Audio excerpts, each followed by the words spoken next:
ती नेहमी विचारायची, जेवलास का? साधा प्रश्न होता, पण त्यात तिची पूर्ण काळजी लपलेली होती. आपण बाहेर असलो मित्रांसोबत किंवा कामात बिझी असलो तरी तिचा फोन यायचाच, जेवलास का रे? आणि आपण कधी कॉल कट केला, कधी चिडून म्हणालो, हो ना जेवलो. खरं तर आपण जेवलोही नव्हतो, पण तिचा तोच प्रश्न आपल्याला त्रास द्यायचा. पण आज संपूर्ण दिवस जातो, फोन सायलेंटच राहतो, कोणी विचारत नाही जेवलास का.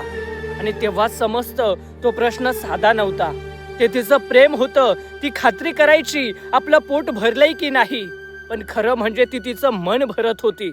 आज आपण वेळेवर खातो, सगळं व्यवस्थित करतो, पण कोणी विचारायला नाही. कधी कधी मोबाईल हातात घेतो, तिचा नंबर डायल करतो, पण लगेच आठवतं आता कॉल केला तरी जेवलास का म्हणणारं कोणी नाही.